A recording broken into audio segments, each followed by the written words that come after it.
Boa noite, bem-vindo a mais um programa Papo Aberto. Hoje um programa inteiro com um convidado muito especial. Ele estudou antropologia na USP e na Austrália e utiliza esses conhecimentos para propor soluções criativas às empresas e organizações. Difícil de entender? Com certeza você já ouviu falar do meu convidado, que além de antropólogo, é palestrante e professor. Luiz Almeida Marins Filho, ou como é mais conhecido, Professor Marins. Vamos conversar sobre o mundo do trabalho, da liderança e da gestão de pessoas. Boa noite, professor. Seja bem-vindo. É um prazer. Uma alegria muito grande recebê-lo aqui no nosso programa. Uma alegria minha, um prazer imenso. Morou um ano na Austrália? Morei um ano na Austrália. Eu fui fazer o meu doutoramento em antropologia, na Austrália. E lá eu tive a chance de morar um tempo, de conviver um tempo com os aborígenes australianos de uma ilha chamada Ilha de Bathurst. Depois que termina a Austrália, lá no norte, perto da Indonésia, do Timor-Leste, tem duas ilhas muito pequenininhas, Bathurst Island e Melville Island. E eu estudei os tiwi da Ilha de Bathurst. E como foi a experiência desse um ano lá? Não, foi muito boa, porque o aborígene australiano é o povo mais primitivo dos primitivos contemporâneos. Eles são muito mais primitivos, por exemplo, que os índios brasileiros, porque eles não descobriram uma forma de habitação, nem navegação, nem arco e flecha. Eles pintam o próprio corpo, não tem arte plumária. A própria tinta deles é mineral, não é tinta vegetal como no cuio genipapo aqui do índio brasileiro. Não tem arco e flecha, por exemplo. Tem só o bumerangue, que é um pau de atirar, um pedaço de pau que você atira, a verdade é essa. E eles têm a lança, que é uma coisa também muito rudimentar, e é só praticamente o que eles têm. E a gente estuda, o antropólogo vai estudar o primitivo para tentar entender como é o ser humano no seu estado mais original. Original, aborígene, é mais que original, para tentar entender como é o ser humano antes dos vernizes das civilizações. Por isso que eu escolhi a Austrália, porque é o mais primitivo de todos os primitivos contemporâneos. Muito mais primitivo que o índio brasileiro, por exemplo. Como é que isso se cruza com a visão antropológica no mundo dos negócios? Dá para fazer cruzamento porque a disso? metodologia da antropologia, a metodologia básica, é observação participante, ou seja, você tem que morar com uma tribo, você tem que conviver com uma empresa e respeitando a cultura. O que é a cultura? De uma maneira bem simples. Cultura de um povo, ou de uma empresa, ou de um grupo de pessoas, é o conjunto das suas tradições, ou seja, do seu passado, das suas necessidades, ou seja, do seu presente, e das suas aspirações, ou seja, da sua visão de futuro. Isso é que vai dar a cultura de um povo, que é diferente de outro, Então, quando você analisa uma empresa, o que é uma tribo se não é igual a uma empresa? Só que a empresa está caçando o cliente, mas tem as mesmas, são grupos humanos que estão trabalhando em função de um objetivo, em função seja de uma caça, seja, enfim, de uma pesca, seja de um trabalho manual, seja qualquer coisa, que você pode pegar a metodologia que você estuda as tribos primitivas ou outras sociedades simples e trazer a mesma metodologia para a empresa. É isso que é antropologia corporativa ou antropologia empresarial. Certo. Agora, falando de negócio, quais as atitudes que eu posso ter em relação ao meu cliente, aproveitando essa visão antropológica, que vai me ajudar ou vai me dificultar nesse relacionamento? Tá, então a base da antropologia é a pesquisa, a pesquisa antropológica, a pesquisa você convivendo com o cliente, você mas não é só a diferença, deixa eu explicar bem para você, a diferença da sociologia com a antropologia, qual é basicamente? Eu quero saber hábitos de assistir televisão. Então, eu sou sociólogo, eu faço um questionário e distribuo para 5.000 pessoas, 1.000 pessoas, sei lá, perguntando qual o seu hábito de televisão, o que você faz, etc, etc, e cruzando as perguntas para que você... Muito bem. O antropólogo não faz isso, ele vai morar na sua casa. Ele vai morar lá por um ano, por 6 meses, e vai, sem dizer diretamente o que ele está fazendo, vai observar que canal você assiste, porque é muito comum você perguntar assim, que canal você assiste? Eu assisto a Canção Nova, assisto a TV Cultura e assisto... Mas você vai ver lá, será que ele assiste mesmo? Será que não assiste só aquela tranqueirada dos outros canais? Quer dizer, então, muitas vezes, quando você pergunta, a tendência da pessoa é responder o que você quer ouvir. Não é verdade. O antropólogo não, ele vai lá e observa. Por exemplo, se você perguntar para um grupo, quem escova o dente após as refeições aqui? Todo mundo. Todo mundo vai levantar. Se um levantar ou dois levantar, vão levantar, não é isso? Agora, de repente, eu vou lá morar e vejo, depois de 6 meses, e falo, olha, uma característica dessa família é que ninguém escova o dente após as refeições, por exemplo, vamos dizer. Daí todo mundo fala, que isso? A gente escova, claro, a gente... Não, mas nós não vimos nem um dia vocês... Não, mas foi porque você estava aí, então a gente se atrapalhou um pouco, sei lá. Mas então é observação participante. Então, qual é o negócio do cliente que você perguntou? Então, o que cliente quer? Quando você pergunta, o que você quer para que uma empresa conquiste você como cliente, né, ou mantenha você como cliente? O que ele fala? Atendimento excelente, primeiro. Segundo, cumprir o que prometer.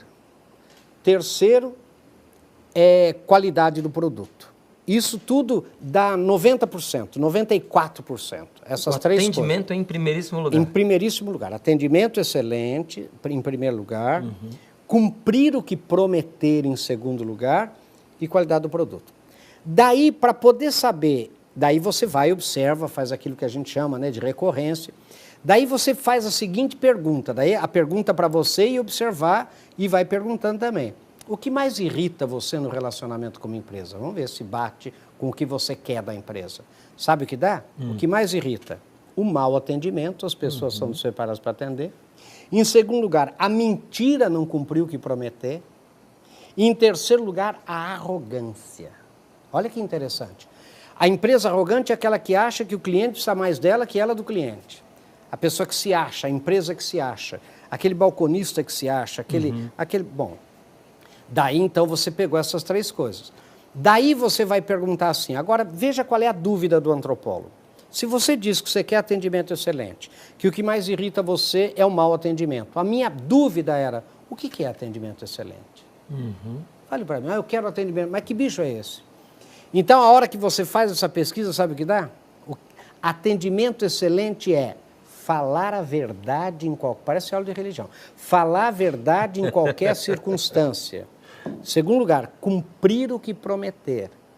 Terceiro, ser ágil e rápido, respeitar o meu tempo. E quarto, fazer acompanhamento após a venda. Ou seja, vendeu para mim, não me abandone. Então, por isso que... O que você vai descobrir aí? Que não é sorrir, que não é fazer bonito, não é ter uma... É falar a verdade, é cumprir o que você promete. Ou seja, atender o cliente é uma coisa ética, é uma coisa moralmente defensável, necessária, entendeu? Por isso que quando você treina alguém, na antropologia corporativa como a gente treina, não é treinar em sorrir, não é treinar em respeitar o outro, em falar a verdade para o outro, em cumprir o que você prometeu. E nas pequenas coisas, né, hoje à tarde eu vou lá, vá lá hoje à tarde. A gente dá garantia, dê garantia mesmo. Né? Tem assistência técnica, mas daí diz, não, sabe o que é? Você não leu o contrato lá no item tal, na linha 4. É extremamente irritante uma coisa dessa, não é?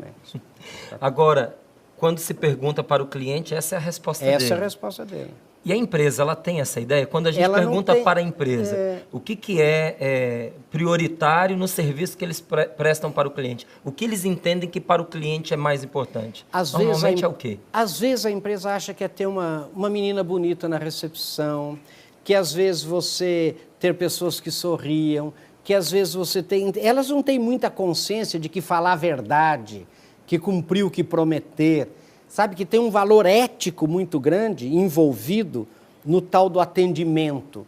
Então você dá treinamentos de atendimento, até que velocidade, até que, a pessoa... Porque nós fizemos uma pesquisa no shopping, deixa eu contar para você, perguntamos o que mais irrita vocês, as mulheres no shopping.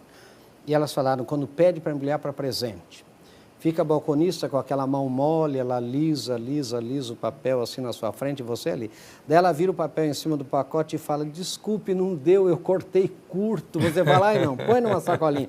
Quer dizer, tempo, pode ver, é a maior irritação, é o carro da frente que não anda, o sinal que não abre, a conta que não vem, uma palestra que não termina, não é verdade? Quer dizer, verdade. Então, cuidar do meu tempo, mas o que é isso? É respeito. A pessoa. É respeito à pessoa. Você, quando deixa a pessoa esperando, você está, né, faltando com respeito a ela. Então, na verdade, não são coisas, vamos dizer assim, funcionais que você tem que ensinar. Você tem que ensinar a pessoa a respeitar o outro. Não é verdade? Quer dizer, a pessoa, por exemplo, qual a diferença desse produto com ele? Ela mente para você, ela não sabe, ela não diz, eu não sei. É falar a verdade em qualquer circunstância. Eu sinto muito, eu não sei, eu vou perguntar para o nosso gerente. A ignorância com a mentira. Com a mentira. Não é nem, às vezes, má intenção. Não, é pela mentira. Quer dizer, às vezes é por insegurança. Então, quando você diz, por exemplo, uma pessoa assim, você não tem ciência infusa, né? Padre Jonas falava muito isso. Você não tem ciência infusa. Né? Você tem que aprender, você tem que perguntar, eu não sei. A gente tem que ter a coragem de falar, eu não sei, eu não entendi a pergunta do senhor, eu sinto muito. Não é? A pessoa, e às vezes a pessoa fica irritada, eu sinto muito que o fato de não ter entendido deixa o senhor irritado, mas eu realmente não entendi. Porque se eu falasse que eu entendi o que o senhor falou, eu ia mentir para o senhor, eu não queria mentir para o senhor. Pronto, a pessoa entende. Entende, é verdade. A pessoa entende. Às vezes eu entro com a minha mulher numa loja, isso acontece constantemente, né? E o funcionário demora para atender, porque está no computador, ou está no telefone, ou duas funcionárias estão conversando entre si. E aí, a hora que você entra, você tem a nítida impressão de que você está atrapalhando, incomodando a conversa. Agora, você lembra do terceiro lá? A arrogância? Você tem ou não tem aquela sensação de que aquele pessoal lá é arrogante? Arrogante quer dizer... Estou fazendo o favor de te atender. Favor de te atender. Quer dizer, ou seja, você precisa mais da empresa que a empresa de você. Né? Isso é arrogância, a pessoa que se acha. Eu tive um aluno que falou, professor, eu não me acho, eu me tenho certeza. Quer dizer, então tem gente que é arrogante mesmo para valer. Né? Aí, às vezes, a gente saindo da loja, minha esposa diz assim, isso é falta de gerência, isso é falta de liderança. É mesmo, é verdade? É verdade, porque a liderança sou eu me desafiar. O líder se desafia para que a sua equipe atinja resultado. Ele não desafia a equipe, ele se desafia. Então, ele sabendo disso, que o que irrita o cliente é a arrogância, a mentira, ele tem que atuar em cima disso, mas tem que atuar, não é fazendo palestra, não é fazendo treinamento formal, é todo dia. É lembrar de um ditado francês, aquele il faut battre le fer pendant qu'il est chaud. Tem que matar malhar o ferro enquanto ele está quente. Depois que deixou esfriar o ferro, você vai trincar o ferro. Não adianta xingar, não adianta. Você tem que chamar a pessoa na hora e falar, viu, olha o que aconteceu, aquela pessoa saiu irritada, por que será? Você vai em loja? Ah, vou sim, senhor. E você gosta quando você chega numa loja? Sabe, tem que trabalhar, você tem que ter muita paciência. O líder tem que ter muita paciência, porque a autoridade do líder, latim, vem de... A autoridade vem de auctor vem de auctoritas, né, que vai dar e auctor vem de augere. Sabe o que é augere em latim? É fazer crescer. A autoridade do líder é fazer o seu liderado crescer. Sabe, aproveitando os pontos fortes que ele tem, os identificadores positivos, e fazer aquilo crescer. Essa é a autoridade do líder, não é mandar. Não é eu ganhei, nós empatamos, vocês perderam, manda quem pode, isso não existe. Isso é perde-perde. Não é verdade? O ganha-ganha sou eu fazer aquelas pessoas... Ah, daí eu mando embora. Eu tenho um turnover incrível. Ou seja, daí a pessoa chega, eu já não acredito mais, só a loja, qualquer coisa só vai para o buraco. O que a pessoa entende como liderança hoje, professor, para que não consiga cumprir o seu papel? Olha, eu acho que a maior definição de liderança, a mais espetacular que eu acho, é do Eisenhower, aquele que foi presidente dos Estados Unidos, general da Segunda Guerra. Ele diz, líder é aquele que consegue fazer com que a pessoa faça aquilo que ela mais quer fazer. Você fala assim, mas peraí, que loucura, né? Então, sabe o que o líder tem que fazer? Líder é aquele que conhece tanto o seu liderado, ele sabe, todos nós somos um cálice de vinho com meio vinho, metade vazio, metade cheio, a gente tem defeitos e tem virtudes.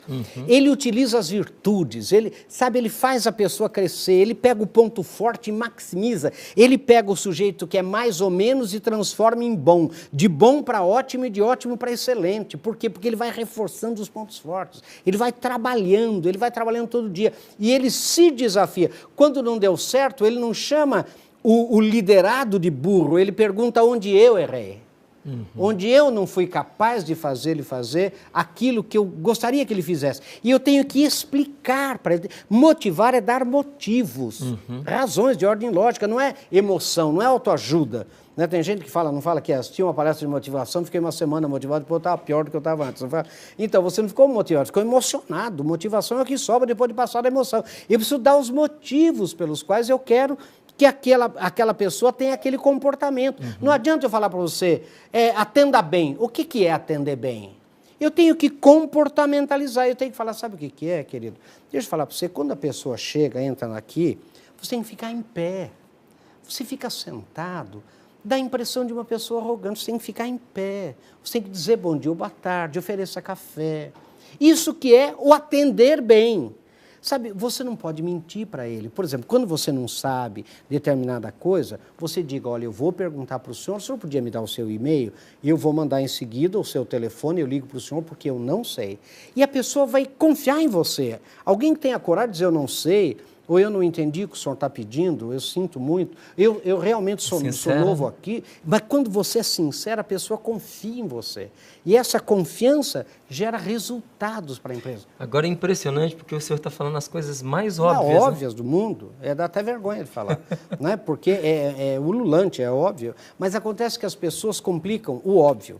As pessoas querem complicar, as pessoas querem fazer reuniões de treinamento, daí não acha sala, daí posterga para a semana que vem, tem que contratar um projetor, entendeu? Sendo que não é isso, é acompanhar todo dia. O senhor fez uma afirmação que me parece vai contra o comportamento mais corriqueiro hoje em dia, que é a de pegar a coisa ainda quente. Isso. Parece que tem uma tendência de deixar para depois, encontrar o melhor momento, deixa a situação passar para chamar a pessoa depois para conversar. Então não é isso. Não é isso.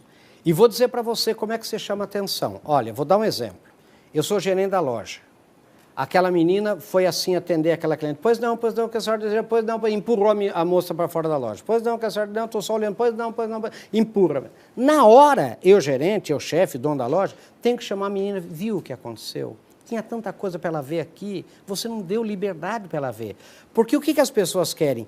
Quer que você se apresente, se distancie, deixando você livre. É isso que as pessoas querem. Está ali à disposição para a hora que ela solicitar. A hora que ela quiser. E não sufocar o cliente que entra numa loja. O que o senhor quer? Meu nome é Luiz, o que o senhor quer? Eu estou pensando em óculos de sol. Fique à vontade, olha quanto. Aqui é uma ótica. Olha quantos óculos de sol. E eu estou aqui à sua disposição. Daí, quando você me chama, eu vou lá prontamente. Bom, daí na hora que ele empurrou, eu tenho que chamar e falar, viu o que você fez? Você sufocou a pessoa, você empurrou ela. E daí você discute com ela como é que aquilo deve ser feito. Você deve chegar e falar, meu nome é Sandra, eu estou à disposição do senhor, o que o senhor deseja, roupa infantil é lá. E aí você fica à disposição, mas pelo amor de Deus, fique olhando para ela de longe, não faça que nem garçom. Já viu garçom em restaurante? Né? Você fica caçando o garçom, ele olha para todos, ele olha para todos, menos para as mesas. Outro dia eu estava na frente de um casal, assim, e eu vi o marido falar para a mulher assim, o garçom vai passar atrás de você aí, atrás de mim. Se você perder ele, eu mato você. Quer dizer, já fazia meia hora que estavam caçando um garçom. Quer dizer, eu falei, não, fica olhando para ele, de longe, mas disfarçadamente. A hora que chamar, você vai lá. Agora lá entrou um cliente, vai lá, faça isso. Na hora. Corrige isso, corrige aquilo, é todo dia, toda hora. É uma mudança de mentalidade, toda hora, todo dia. E vou dizer a você, telespectador que está me ouvindo aí, o que acontece no Brasil é que um fim de semana no Brasil é uma desgraça. Porque um fim de semana no Brasil vale a um ano de fim de semana na Alemanha. Na Europa, o que uma pessoa é capaz de fazer num fim de semana no Brasil, você não acredita. No sábado já tem feijoada, balada, e volta para casa 3 horas da manhã, está um zumbi, no dia seguinte joga futebol. Na segunda-feira o seu funcionário está zerado. Você tem que chegar para ele e falar assim, seu nome é João, e começar tudo de novo, porque ele já esqueceu tudo. Agora, ele já viu funcionário que volta de férias? Volta de férias tem que falar, você está no Brasil, começa tudo de novo. E não adianta, a gente quer entulhar as pessoas de um monte de coisa, não pode entulhar. Na liderança, quais são os erros mais comuns? Que o senhor for falando aí, as coisas que precisam ser feitas, né? Quais são aquelas pisadas que o líder normalmente dá? A pisada que o líder dá é o autoritarismo. É ele querer ser dono da verdade. É ele querer, na verdade, mostrar que ele sabe e o subordinado não sabe, sabe? E ele fazer isso de uma maneira que resvala a falta de educação, de civilidade. A arrogância falta de começa ali, né? Começa ali. Aquela que é repassada Gente, para o fácil. cliente. O Isamitiba fala uma coisa ótima, né? Quando você vai numa casa de um casal que tem uma criança, e a hora que abre a porta, essa criança chuta você, que é visita, é porque o casal estava acabando de falar mal de você lá dentro, e aquele chato vai chegar. Né? E a criança de 2 anos, na hora que abre a porta, pum, mete um chute em você. Ora, quando você chega num restaurante, num hotel, você vê todo mundo de cara fechada tratando mal você, o que você sabe na hora? O problema vem de cima. As coisas não acontecem de baixo, vamos dizer o que é verdade. Não é de baixo para cima, é de cima para baixo. Entende o cliente como um problema. Claro, claro. E ele é maltratado pelo gerente, ele é maltratado por todo mundo. Daí ele vai o quê? Ele vai descontar isso no primeiro cliente, na primeira vítima que aparecer ali. Verdade. Entendeu? O século XXI mudou a gestão de pessoas, professor? Mudou muito, sabe por quê? Porque as pessoas hoje são muito individualistas. Deixa eu falar uma coisa para você entender onde que nós estamos preocupados. Essa é uma característica da juventude de hoje. Olha, nós não estamos reclamando da invasão do público no privado. Sorria, você está sendo filmado, está no elevador, está sendo filmado. Só que há uma outra invasão que está acontecendo que a gente não está se preocupando, que é do privado no público. O que é isso, professor? É o seguinte, eu estou dando aula. De repente, meu aluno levanta, eu falo, onde é que você vai? Ele fala, estou com fome. Eu falo, mas você não está na sua casa. Na sua casa, você está assistindo televisão, você está com fome, você vai abrir a geladeira, você não está na sua casa. Aqui tem colegas, você tem que respeitar, você não é você é mais um, tem um professor. Você está no seu emprego, sabe o que acontece nas empresas? A copinha de café, a pessoa vai, toma café e larga o copinho sujo ali. Não joga no lixo. Para quem jogar? Ah, mas nem em casa eu jogo, mas aqui não é a sua casa, querido. Aqui é a sua empresa. Você chama a atenção de um subordinado, pode chamar a atenção do jeito que for, fala, esse seu trabalho está muito ruim. Espera aí, nem meu pai fala assim, mas eu não sou seu pai, eu sou seu patrão, eu sou seu chefe. Eu tenho que falar, seu pai pode não falar. Ou seja, há uma invasão do privado no público. Você está no supermercado, diga a verdade, você está olhando na prateleira, vem um cara e para na sua frente, assim. Você fala assim, o senhor dá licença? Ele fala, não, eu estou olhando. Quer dizer, eu quero ver. Sabe, quem está atrás, quem está do lado, você vai na fila do supermercado, as mulheres não enfiam tudo o carrinho no seu calcanhar? Outro dia eu estava na fila, a mulher enfiou 3 vezes o carrinho no meu calcanhar, eu falei, minha senhora, passe na frente. Ela falou, o senhor está nervoso. Eu falei, não está, a senhora vai me aleijar. É que eu estava conversando, a senhora pode conversar, mas a senhora não pode enfiar o carrinho na pessoa da frente. Não é verdade? Quer dizer, há uma invasão do privado, não sou eu. Eu abro a sua gaveta lá na sua empresa e tiro uma caneta sua. Você fala, peraí, essa caneta é minha. Ele falou, estou precisando. Ué, mas está precisando? A caneta é minha. Entendeu? A gente precisa ter o quê? Educação para civilidade, para ser cidadão. Cidadão significa viver onde você tem que respeitar os outros. Agora, como é que você resolve um problema desse, professor? Ah, meu filho, é todo dia. Il faut battre le fer pendant qu'il est chaud. É todo dia, toda hora, repetindo.